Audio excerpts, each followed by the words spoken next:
La información de los contenidos multimedia y en los sitios web asociados se proporciona únicamente con fines informativos y educativos. La información no debe de interpretarse como un consejo comercial o de inversión por parte de Black Bull Advisors ni de sus colaboradores y no pretende ser una solicitud o recomendación para comprar, vender o mantener ninguna posición en ninguno de los activos o mercados financieros mencionados. Hola, ¿cómo están? Bienvenidos al Market Overview. Última semana del mes y también última semana del trimestre. Tenemos los mercados positivos el día de hoy. En la sesión asiática estuvieron negativos, sin embargo ahí hicieron suelo antes de la apertura en Wall Street y el día de hoy llegaron a trepar un poco más del 1%. En el caso del Nasdaq fue el índice que estaba más adelantado, pues esto se debe también a que ha tenido un castigo mayor que el S&P 500. Como podemos ver, ahorita no están en máximos del día, sin embargo tenemos al S&P 500 subiendo 0.90%, ahí por el SPY, ahí por de los $393. En el caso del Spot, 0.87%, el Nasdaq lo tenemos más 1.38%, el QQQ lo tenemos más 2%, y algunos sectores que venían más adelantados respecto a la tecnología, el día de hoy bajando, por ejemplo Jets, aerolíneas, cayendo 3.20%, y también los bancos, podemos ver que el XLF ajusta 1.24 y el KBE ajusta 2.63%.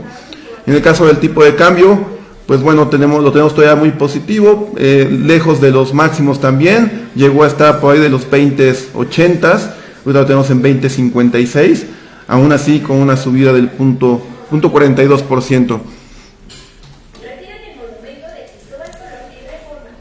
Vamos a ver qué es lo que tenemos para esta semana. Comenzando con el resumen semanal y el resumen del year to date, de los números cómo van en lo que va del año y cómo aparentemente van a cerrar el primer trimestre. La semana pasada fue negativa en general, tanto para índices como para volatilidad. Es un suceso medio extraño. Menos 4% cayó el VIX en la tercera semana y el S&P cayó 1%, el Nasdaq ajustó 0.74%, en el caso del WTI, el West Texas Intermediate del petróleo cayó 6.36%, arrastró mucho al sector energético que ya mostraba pues alzas bastante fuertes a inicios de año. Aún así, el year to date es positivo, el S&P 500 está cerca del 5%, más 4.8% en lo que va del año. El Nasdaq todavía la semana anterior estaba negativo. Ahorita con la subida que estamos viendo, pues está cerca de 1.80% en lo que va del año. Y pues el fenómeno que ya hemos venido describiendo también es que los small caps y las empresas micro han presentado rendimientos pues mucho mayores a las empresas más grandes, el IWC más 29 y el IWM más 15%, que es el Russell 2000. En el caso de los bonos, pues bueno, el precio ha caído 13%, lo cual ha provocado, pues como ya sabemos, el famoso incremento en el yield de los bonos. El GLD subiendo 8% y pues ya sabemos que la burbuja del Bitcoin pues sigue trepando. Aún en la semana anterior, que fue negativa para el mercado, subió el 3%. Para la agenda económica de esta semana, hoy ya escuchamos declaraciones del presidente de la Fed, Jerome Powell. Estuvo ahí en un evento en conjunto con Agustín Carstens, el ex banquero central de nuestro país. Y para el día de mañana tenemos venta de viviendas nuevas. El día miércoles vuelve a comparecer Jerome Powell a las 8 de la mañana. Y luego tenemos el Producto Interno Bruto trimestral, el Producto Interno Bruto al cuarto trimestre en Estados Unidos.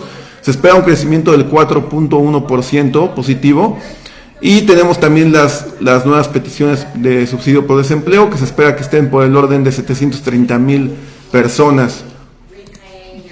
Para el caso del COVID, pues ya tenemos 123.3 millones de casos, 2.7 millones de decesos a nivel mundial. Las cifras en cuanto a la vacunación pues siguen avanzando, ya están cerca de los 450 millones de dosis administradas alrededor del mundo.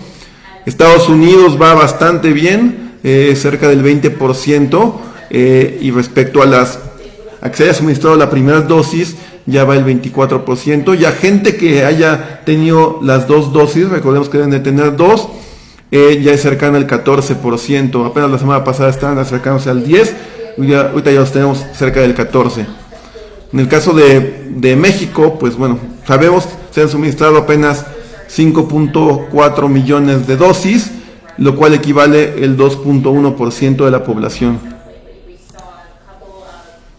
En eventos relevantes, destaca la nota que vimos sobre la adquisición que va a hacer este monstruo Canadian Pacific Railway, que va a adquirir Kansas City Southern por $29 billones. Son estos dos monstruos del sector de transportes. ¿Qué quieren hacer? Con esta fusión quieren lograr construir un tren que unirá México, Estados Unidos y Canadá. Un evento bastante relevante y algo realmente que está, pues algo que emociona. Sería algo fenomenal que pudieras subirte en el tren y pues atravesar los tres países. Es un proyecto bastante ambicioso y bastante padre. El trato podría entrar en vigor a partir del 2022. Y pues bueno, ambos, sobre todo CP, forma parte, KSU, que es City Southern, forma parte del TRAN, que es el índice de transportes, que recordemos que es el Dow Jones Transportes, que es el índice más antiguo, previo al famoso Dow Jones Industrial. Y pues como sucede normalmente cuando hay este tipo de anuncios o adquisiciones, la cotización que presenta mejores números es en este caso la que va a ser adquirida, por ejemplo, que es KSU. Veamos que lo tenemos ahorita pues ajustando un poco. Sin embargo, lo tenemos cerca de los $150, llegó a estar por ahí de los $261. La semana pasada había cerrado por los 224. Vean este gap tan fuerte que está generando producto de esta adquisición, subiendo aún así el 12%. Y en el caso de la que compra, que les comento que normalmente ese es el fenómeno, la empresa que compra pues tiene una erogación de flujo que, bueno, se entiende que va a tener mayores sinergias a futuro y va a tener mayor valor, pero normalmente el efecto de corto plazo pues es negativo. La tenemos cayendo 5%, y en el caso de la que van a comprar, subiendo 12%. Y en el caso del Dow Jones Transportes, podemos ver el IET, que es el ETF del Transportes.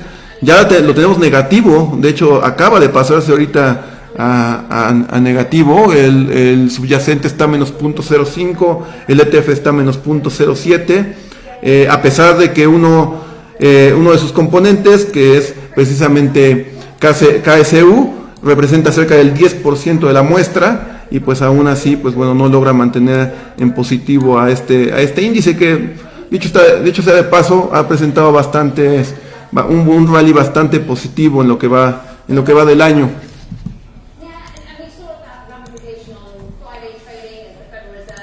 En otra nota tenemos lo de la famosa tía Cathie Wood, que ahora esta creadora de los 4 ETFs famosos que tienen que ver con ARCA, y que han sido pues un hitazo porque están muy enfocados a activos que pues como tipo Tesla, que forma parte integral de estos ETFs, y que ha tenido pues un boom bastante fuerte, y que ha sido criticada también pues porque la semana anterior y hace un par de semanas, pues recordemos que el mercado, específicamente las tecnológicas, se ajustaron, y pues más Tesla llegó a ajustar desde máximos 40%. Entonces pues bueno, surgieron muchas críticas respecto a lo que ha hecho Cathie. Sin embargo, ahorita genera polémica porque ahora declara que tiene un precio objetivo para Tesla de $3,000.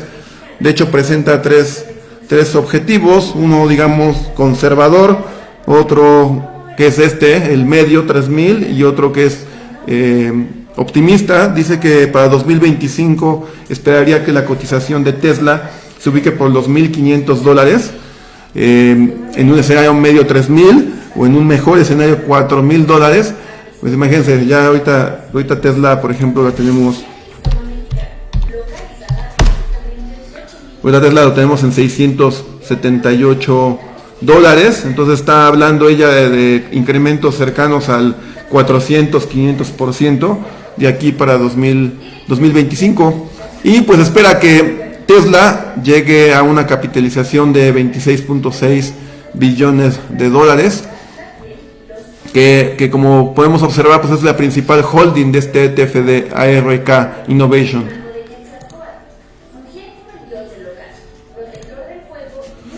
En otras notas tenemos la reunión de la Fed. Como les digo, el día de hoy tuvimos declaraciones de Jerome Powell.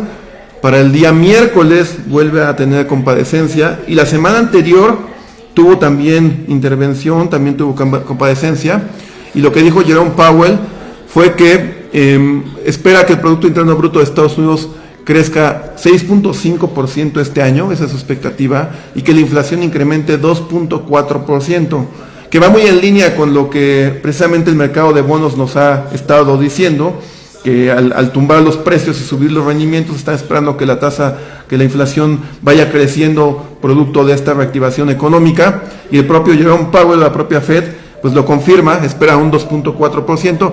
Sin embargo, esperan que sea un incremento momentáneo, de corto plazo, porque para el siguiente año espera que la inflación se ubique por ese famoso 2%, que es su objetivo precisamente de la Reserva Federal. La mayoría no prevé ningún incremento de tasas, sino hasta 2023, que es un poco el speech que siempre han venido diciendo.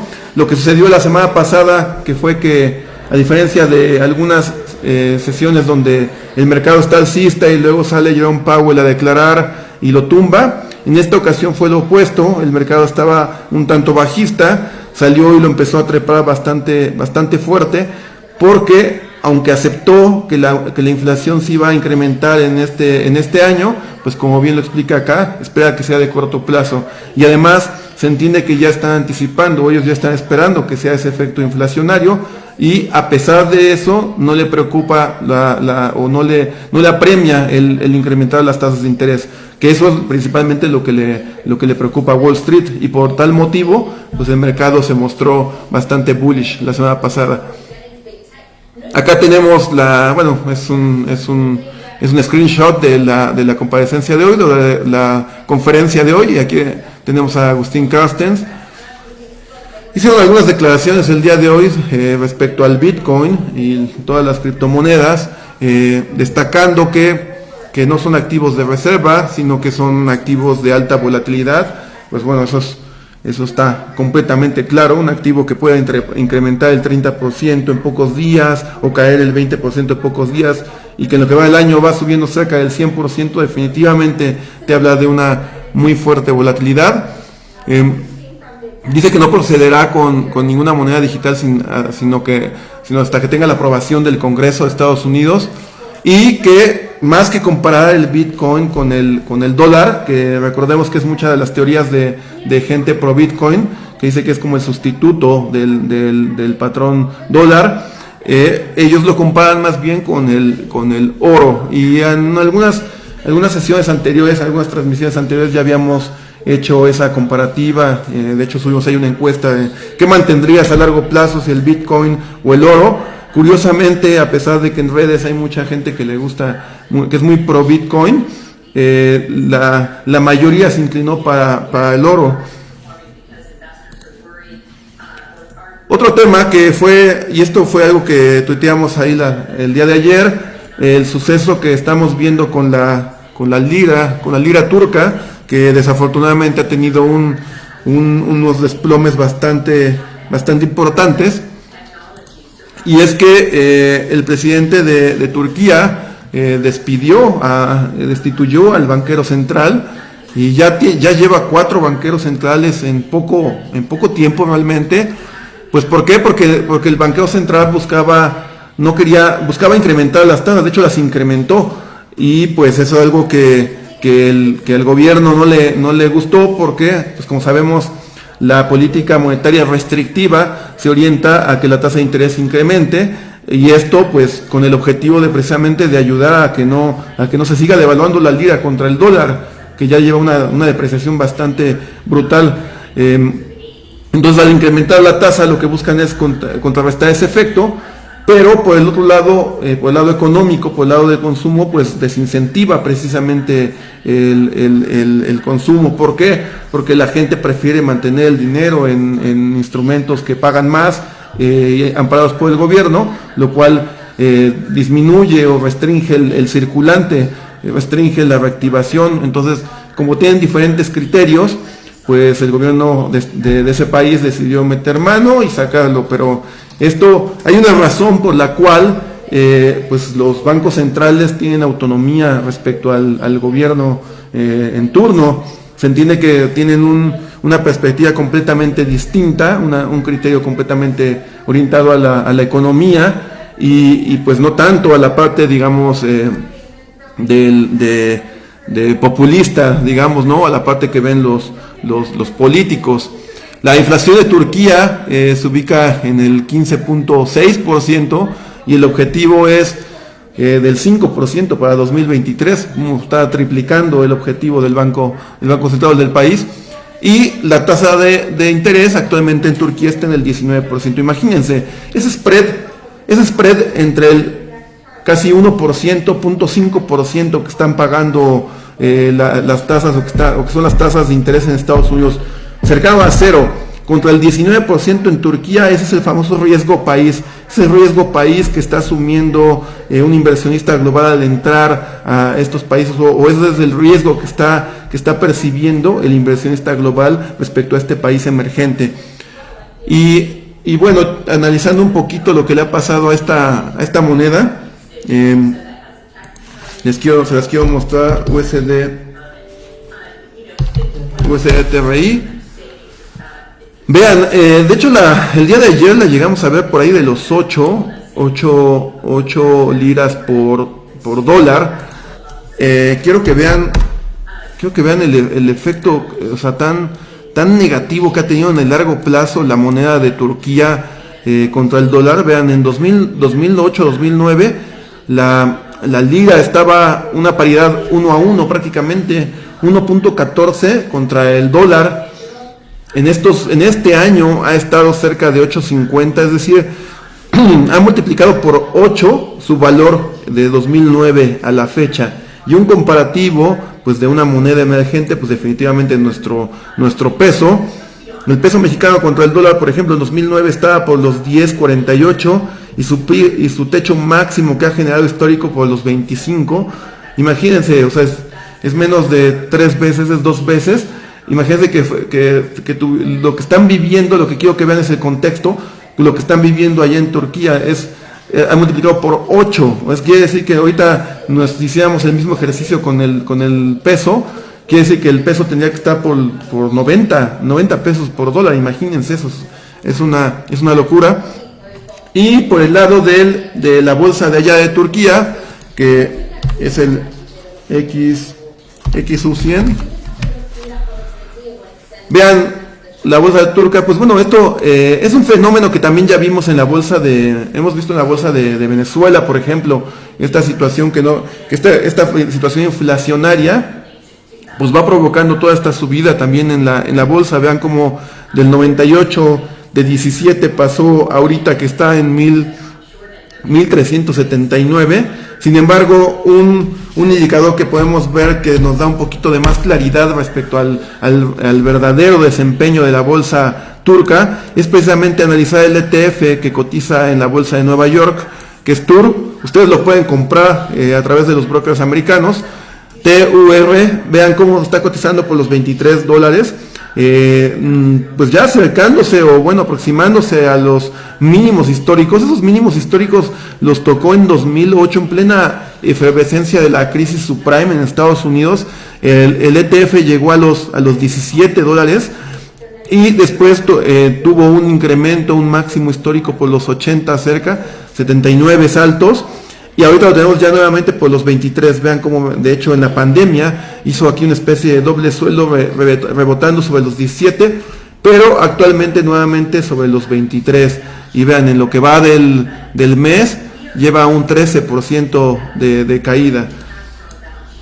Lamentable lo que está pasando y pues bueno, esperemos que que países como el nuestro, pues definitivamente no tomen como ejemplo este tipo de situaciones para mantener la autonomía y respetar las decisiones del Banco Central, porque claramente los políticos no, su caso no es saber manejar la economía. Otro dato que tenemos para esta semana,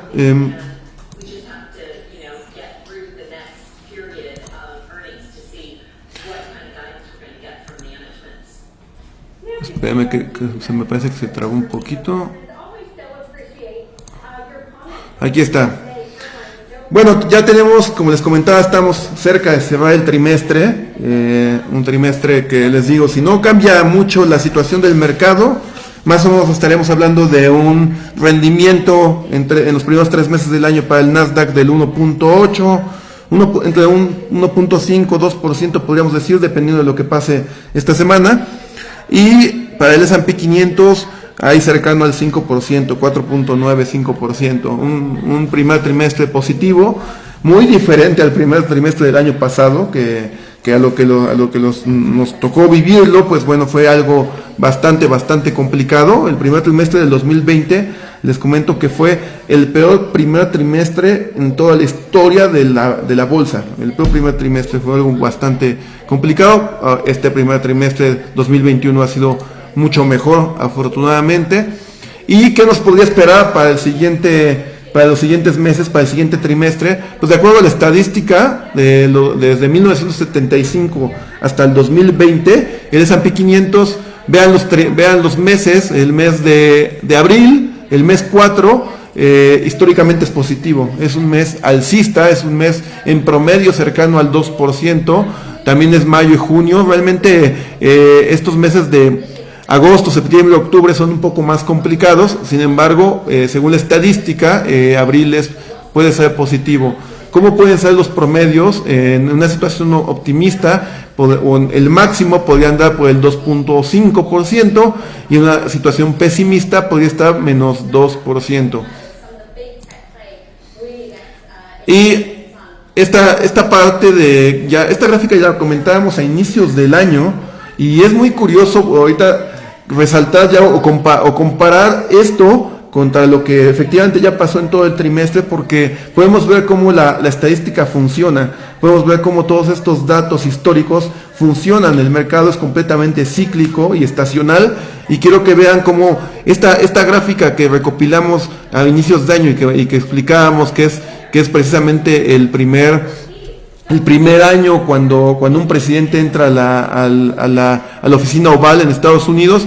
Comentábamos que se esperaba que febrero, marzo todavía fuera débil, fueran escenarios o periodos débiles, y justo vean esta línea del promedio cómo llegó a bajar, y si ustedes lo comparan con lo que en verdad pasó entre febrero y marzo, fue justo lo que sucedió. Y ahorita el rebote que se está teniendo ya para finales de marzo es también prácticamente lo que la estadística nos estaba diciendo. Ahora, ¿qué nos sigue comentando la estadística? Lo que señala esta gráfica es que abril, como lo mencionaba en la gráfica anterior también, abril normalmente es positivo. La tendencia todavía seguiría a la alza desde ahorita, de abril en adelante, por lo menos hasta junio, que parece que logra su techo, por lo menos en esta gráfica o en esta estadística, y ya de junio en adelante, de junio para julio, tendríamos nuevamente una especie de caída o toma de utilidades. Y el caso del bull market en esta ocasión, recordemos que el bull market nace después de que muere un bear market. El bear market se ubica cuando el mercado cae más del 20%, y después de tocar esos mínimos y rebotar y empezar a retomar el camino alcista, inicia un nuevo bull market en este segundo año que se está comentando del bull market. La estadística es que el segundo año normalmente también es positivo. Vean cómo acá lo está comparando este bull market que comenzó precisamente en el 2020, en marzo del 2020. ¿Cuál sería la expectativa contra otros bull markets que hemos tenido a lo largo de la historia del S&P 500? La estadística comenta que también sería algo positivo. Entonces veremos qué es lo que sucede. Finalmente, en cuestión del análisis de técnico, que es lo que nos aboca respecto al mercado, les quiero mostrar los activos que estamos analizando. En el caso del S&P 500, que siempre es el primero que analizamos, ahorita lo tenemos, ya cerró el mercado ahorita, acaba de cerrar el mercado cerró más 0.70%, el S&P 500, el futuro del S&P 500, vean cómo, algo que me llama la atención es que respecto a la transmisión que hicimos la semana anterior, pareciera ser que no pasó nada, estamos justo igual en la misma situación técnica en el S&P 500 que el pasado lunes que estábamos analizándolo, vean. Igual la resistencia es 3.940 puntos, que es lo que les comentaba la semana anterior, que estábamos por acá, ahora estamos por acá, y les comentaba que el soporte relevante eran los 3.900 puntos.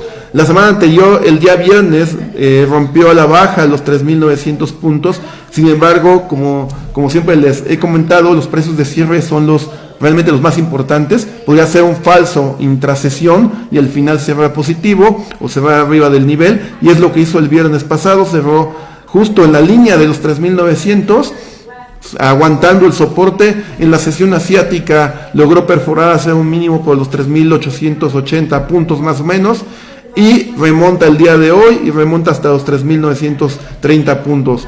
Entonces la resistencia actual nuevamente son 3.940 puntos, y de ahí veremos si logra superar estos 3.977, porque el objetivo, y si lo vemos en un time frame mayor, por ejemplo en mensual, el objetivo sigue siendo, el escenario alcista sigue siendo, teniendo como objetivo los psicológicos 4.000 puntos, que es más o menos donde se ubica la proyección del 150% de FIBO respecto a los máximos previo COVID y los mínimos en la plena pandemia que hizo el año pasado precisamente. En el caso del Nasdaq,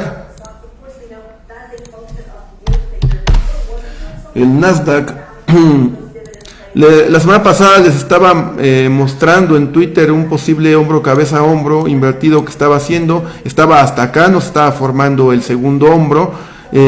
Al parecer está formando esa figura, ese patrón, que por supuesto es un patrón alcista, pero en todo caso lo que quiero comentarles o enseñarles es cómo los niveles técnicos del Nasdaq son muy claros, son muy claros. Vean cómo los soportes, o les decía la semana pasada, está oscilando en un rango entre los 12.700 puntos y los 13.300 puntos. Vean cómo ya lleva varios días así. La semana pasada hizo mínimos sobre los 12.700, coinciden con la media de 100 sesiones, sobre esos niveles rebota. El día de hoy llega a tocar 13.170 puntos, pero ahora la resistencia a superar son precisamente los 13.300 puntos. Mientras no logre superar los 13.300 puntos, podríamos tener todavía debilidad en el mercado, y si los logra superar, pues bueno, podría confirmar ese patrón alcista que desde luego podría llevar el índice tecnológico nuevamente a zona de máximos históricos, que sería más o menos los 13.840 puntos. Si rompe los 12.700 puntos, pues bueno, lo más probable es que se vaya nuevamente a los 12.200, y pues ya sería una situación pues mucho más bearish, no solo para el Nasdaq, sino para todo el mercado. De hecho, en el muy corto plazo pueden ver ustedes como en la gráfica de 4 horas, como la media de 200 periodos ha reflejado una resistencia bastante relevante. El día de hoy se regresó sobre esos niveles también, y son 3.200, 3.300 puntos. Esa es la resistencia del Nasdaq. En el caso de los demás sectores que conforman, los demás sectores económicos que conforman el S&P 500, el JETS tuvo hoy una caída. En las aerolíneas tiene ahí un soporte por la media de 200 semanas. Vamos a ponerlo en semanal. Vean cómo intrasemana, ahorita bueno, pues estamos comenzando apenas, pero el soporte a respetar sería precisamente que cierre encima de los 27.40, 27.50. El objetivo, como les decía la semana pasada, es poder cerrar el gap que dejó justamente antes de que cayera o cuando se desplomó el mercado por lo del COVID, cercano a los $30. Ahí cerraría el gap de un año prácticamente. En el caso del sector energético, el XLE, En soporte semanal, el soporte semanal se ubica, ya está cercano a ese soporte, sobre los 47 medios, 47 bajos. Es un soporte relevante para el mercado energético. En el caso de las financieras, vean cómo en las financieras en el time frame mensual, vean cómo funcionó a la perfección la proyección de Fibonacci del 127.2. Les comentaba hace un par de semanas, este nivel de $35 era una resistencia relevante, toca esos niveles y ahorita lo tenemos en $33. Definitivamente el soporte o la zona de soporte se ubican, o más relevante, se ubica entre los 30 y 31. Vamos a ver si es que llega o de plano busca superar esos $30, que son una resistencia. Y el VIX, bastante relevante lo que está haciendo ahorita. Vean cómo, de hecho hoy el VIX se cayó 9.6%. El UVIXI, por ejemplo, que es el ETF que nosotros operamos cuando queremos abrir largos en volatilidad, cayó 9.82, cerca de $6 por el ETF. Pero quiero que vean en el VIX mensual, el spot, como ya está llegando a esas zonas que comentábamos, esas zonas cercanas a ya rompió de hecho los 20, está en 19, pero la zona entre 17 y 19 pareciera ser un buen soporte. Sin duda creo que está muy claro los escenarios. Necesitamos el Nasdaq encima de 13.300 y necesitamos el VIX debajo de estos 17 puntos para tener un escenario más alcista y que el VIX se vaya a mínimos históricos y el mercado pues pueda hacer nuevos máximos históricos. Finalmente el dólar index, la resistencia que comentábamos en los 92.50, 92.60 funcionando a la perfección.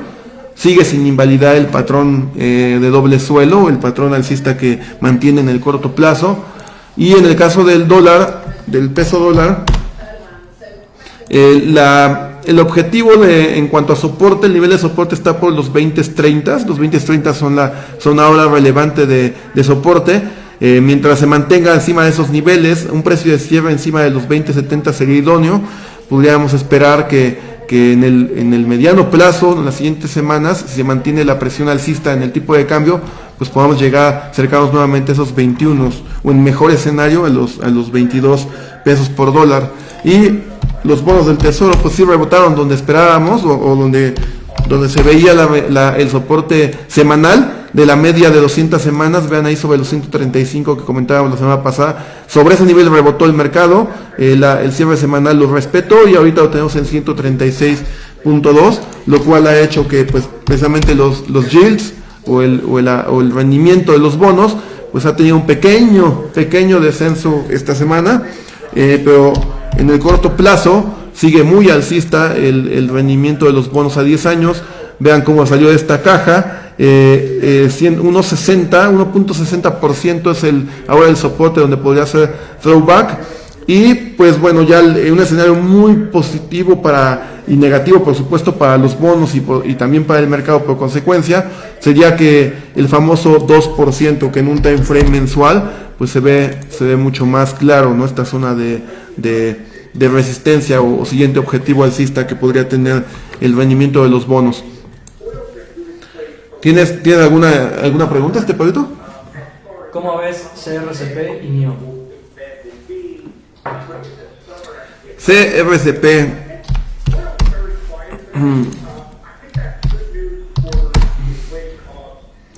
¿Quién pregunta? Francisco, de Twitter. Hola Francisco. Mira, CRCP está marcando aquí un hombro, cabeza, hombro, ¿ya viste?